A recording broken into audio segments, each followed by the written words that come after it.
Morning all, Pete DeLead here. Day 2 of my new life, just living my truth. Just full-time artist and poet, and I have no idea what that looks like. There's no manual that I can find, and I wouldn't look anyway, because if it's written by somebody else, it's their truth.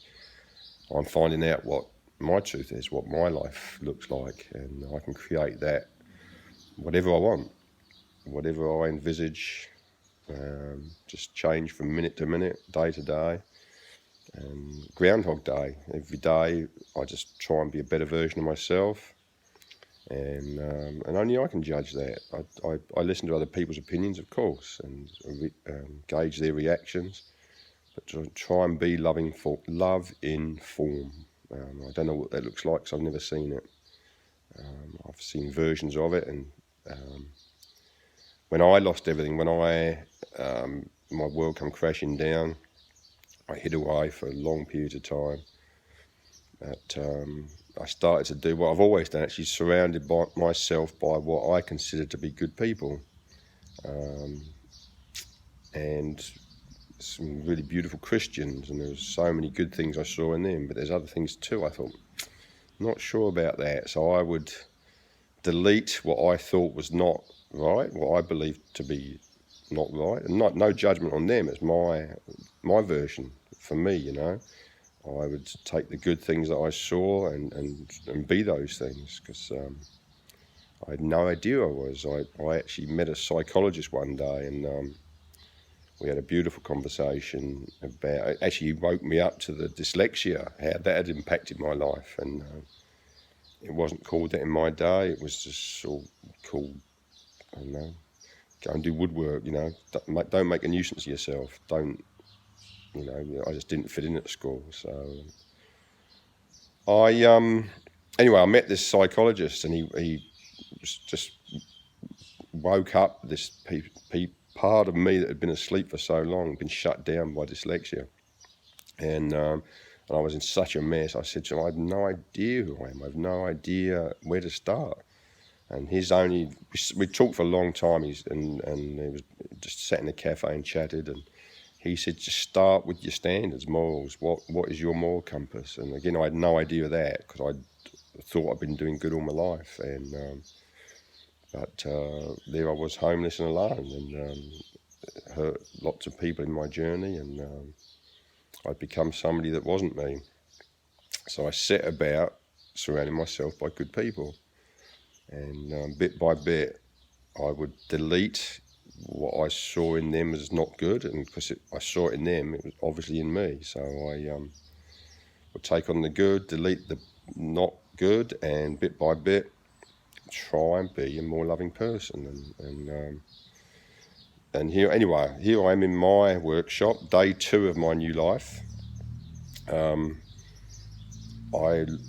In my working life, because I didn't excel at school, let's say, I did excel at woodwork. I was good at woodwork, fortunately, and my last couple of years of school, mostly woodwork, because I just Latin and English, and it just didn't make any sense. Maths, just what they were teaching me, just didn't feel right. So I ended up a lot of time in the woodwork rooms, and ended up making cabinets for the teachers, and my whole life that was my career. But as mortgages and stress crept in, I just lost the joy in it. So burnt out, and I was so fearful of going back into that world again. But so most of my machinery I'd lent out. Tools were in storage. I didn't get rid of them. I got rid of a lot of stuff in my material, but I kept my tools. And now I'm in this studio here. It was just a tin shed, and money had left over from the train wreck of my old life. Instead of saving it and worrying about, got to set up, I just spent it on this place, and now it's my creative space, and I've been up since, 2:33 this morning. I try not to look at clocks. I don't buy into linear time. I'm like a newborn child. When I'm tired, I sleep. When I'm hungry, I eat. And when I wake up energized, and whatever time that is, and I just start creating just whatever comes to mind. If nothing comes to mind, I stop, meditate, my mind clears, and away I go again. And so yeah, today I've got about 5-6 different art projects on the go. I've already spoken with musician friends of mine. We're setting up a few gigs. There's so much going on, and no money, still no money, and but that's good too. I create what I need day by day instead of being fearful for my future or how I'm going to pay the rent. I just hold a vision, and things come. Things turn up, money turns up, food turns. I had a party on the weekend to celebrate my birthday, and people bought food, and I'm still living on that. Beautiful food.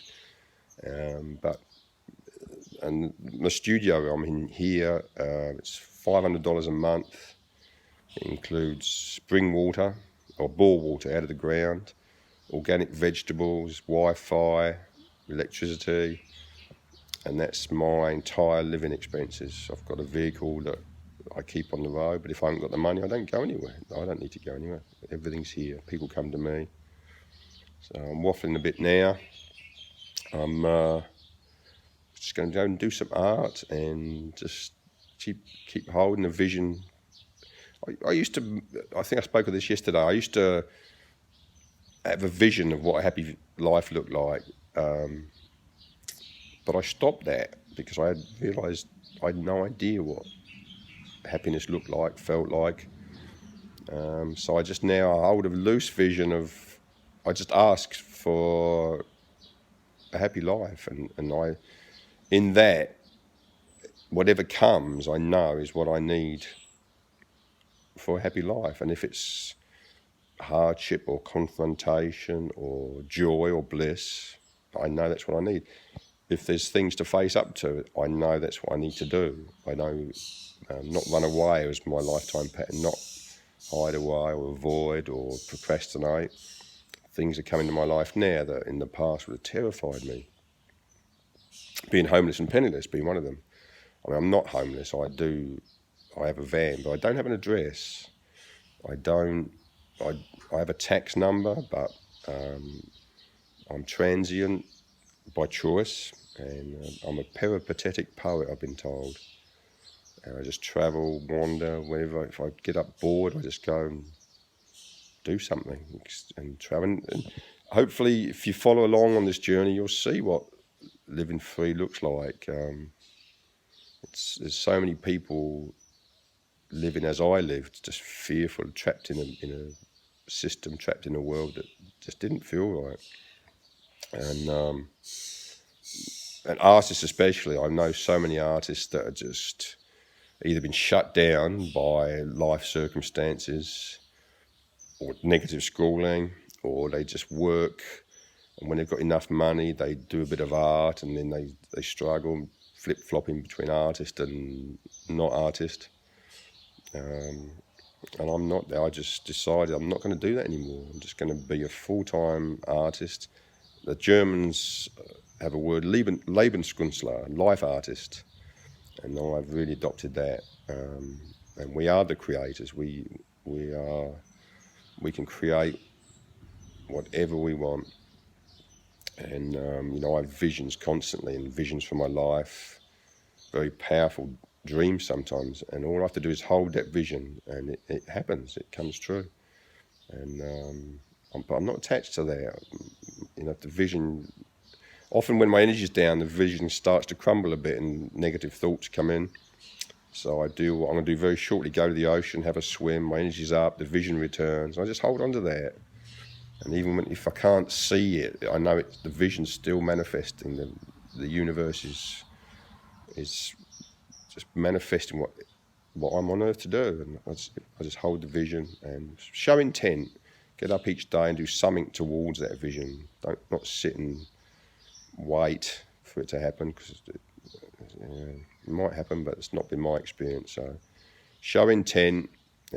Talk to people about it. I talk to people in my vision, and it makes it real then. It's from write it down, often draw plans, draw pictures, and just bring it from heaven to earth, from into the physical. And yeah, it's a lot more fun than having no vision. Like that to me. That's what depression is. A lot of these children are committing suicide. They've lost any vision for their future. They've lost all hope. Not just children, adults too. That was me living in my tent. I'd lost my children, lost my homes, my business. I had no vision for my future. But I knew I had a future, so I just did something each day to stay alive. And at that time, that was all I had to do was stay alive, trust in God, as I call it, trust in the universe that my life purpose would reveal itself in time. And this is that time. And my experience, our vision's always there, just waiting for us to see it. So I'm waffling a bit now. I'm going to go and have a swim. I'll talk to you soon. Bye.